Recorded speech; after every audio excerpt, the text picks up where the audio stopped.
Brighton. When you think of it now, it's probably, the pier, the pavilion, maybe that lively art scene. Sure, that's the modern picture. But back in 1934, the city got this really sinister nickname, the Queen of Slaughtering Places. Chilling phrase. And it came about because of two really quite grim events. Exactly. Two separate murders, but they were linked by this one macabre detail. The victims were both found hidden inside trunks. And that's the fascinating part, isn't it? This immediate contrast. You've got these two horrific crimes. They seem linked by how the bodies were disposed of, but actually they're completely separate stories, separate tragedies. Right. So our deep dive today is all about these two Brighton Trunk murders from 1934. We're going to look through the source material we have and try to figure out what we actually know, what's just speculation, and really what made these cases stick in the public memory. Yeah, think of this as, your way into understanding this dark bit of Brighton's past. Our aim is to unpack it all, sort the facts from maybe the fiction. And just get to the core of it without getting lost in loads of extra detail. Okay, so let's start with that first discovery. The really cold case, the one the papers called The Girl with the Pretty Feet. Okay, so June 17th, 1934. That's when the first trunk turns up at Brighton Railway Station. A railway worker, William Joseph Vinicum, he notices this awful smell. Ugh, yeah, coming from a trunk. An unclaimed plywood trunk, in a left luggage office. So the police get called in. Chief Inspector Robert Donaldson leads the investigation, and inside, they find the dismembered torso of a woman. Just awful. And that wasn't even all of it, was it? The discoveries kept coming. No, tragically not. They alerted other stations, and soon after, a suitcase is found at King's Cross Station in London, inside of the woman's legs. But not the rest of her. No. Despite searches, her head and arms were just never located. Wow. And the press, they jumped on this, right? Giving her those nicknames. Oh, absolutely. They sensationalized it, naturally. They picked up on this detail from the post-mortem, the girl with the pretty feet, or just pretty feet. Apparently, her feet were described as beautiful, like a dancer's feet. And the post-mortem, that was Sir Bernard Spilsbury. Big name back then. The very same, a leading figure in forensic pathology. His examination gave some details, but not enough for an ID. How does he find? He figured she was about 25 years old and, tragically, about 5 months pregnant. Oh, wow. Yeah. She seemed well-nourished, maybe 5'2", around 8.5 stone. So likely aged between 21 and 28. But even with these details, even the feet description, she was never identified. Really shows the limits of forensics back then, doesn't it? It really does. No DNA, limited fingerprint databases. Very tough. So the investigation had to look elsewhere. Chief Inspector Donaldson, he had an initial suspect. He did.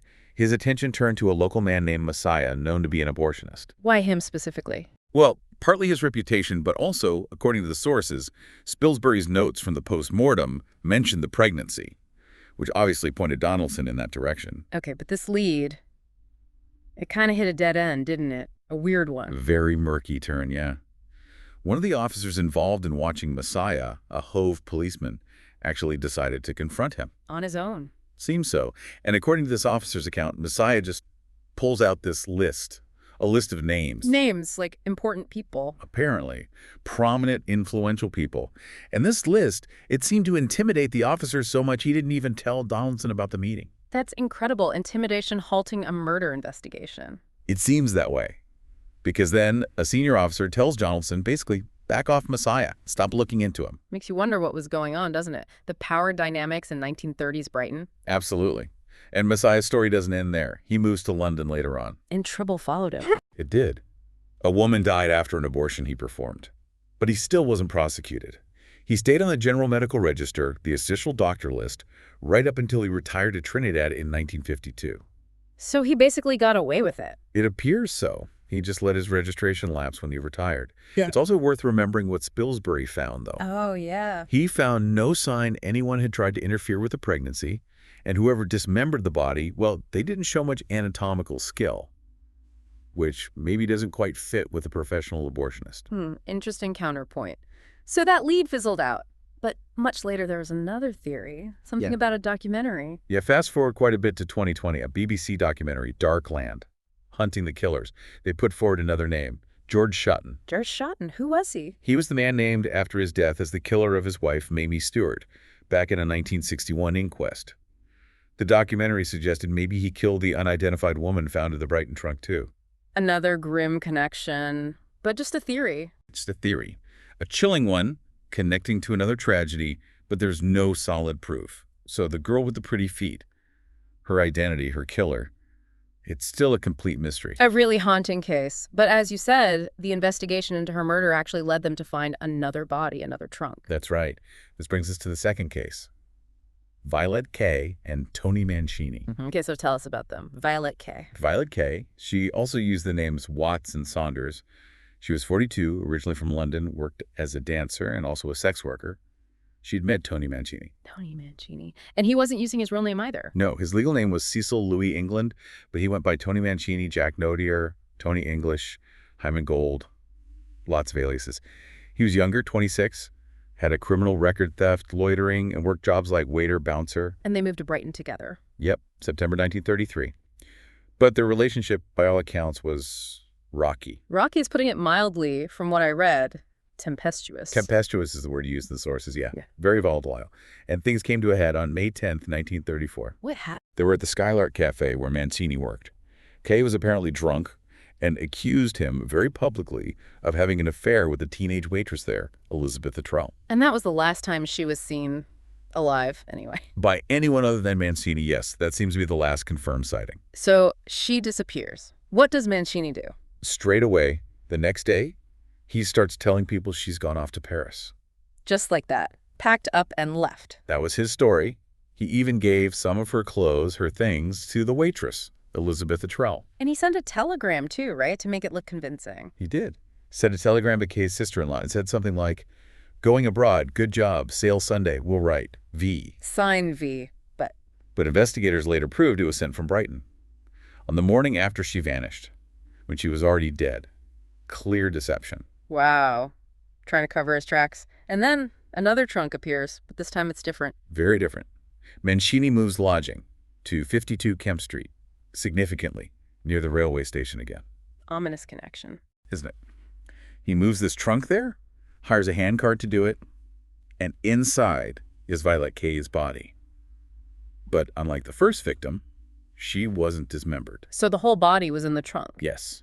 And then, maybe the most disturbing part, he keeps this trunk in his room, at the foot of his bed, puts a cloth over it, uses it as a coffee table. Uses it as a coffee table, with her body inside. Apparently so. Despite the smell, despite fluids leaking out, which visitors noticed and even mentioned. That's beyond belief. The sheer nerve. How did they finally find her? Well, people started noticing Kay had been gone a long time. The police were making inquiries, and remember, they were already doing searches around the station because of the first trunk murder. Ah, so the first investigation led them right to him. Exactly. They searched Mancini's place, found the trunk, found Kay's remains. He was arrested shortly after down in southeast London, and Sir Bernard Spilsbury performed this post-mortem too. Which led to a big trial, December 34. Sounds like the prosecution had a pretty strong case. They did, on the surface. J.C. Cassell's led, Quentin Hogg, later Lord Hailsham was also on the team. They focused on the cause of death. A blow to the head. Okay. What evidence did they have? They had a handwriting expert, a graphologist, who said the writing on that fake telegram matched Mancini's writing on menus from the Skylark Cafe. Right. The telegram he sent. Exactly. Plus, a witness, Doris Seville, she testified about a jark. Mancini asked her to give him a false alibi, and other friends claimed he'd actually bragged about hitting Kay before. Seems pretty damning. But the defense lawyer was Norman Burkett, a famous name. He must have put up a fight. A huge fight. Burkett was known for his courtroom skill. His strategy was multifaceted. He challenged the way the prosecution portrayed Kay, emphasizing her line of work. Trying to cast doubt on her character. Essentially, yes.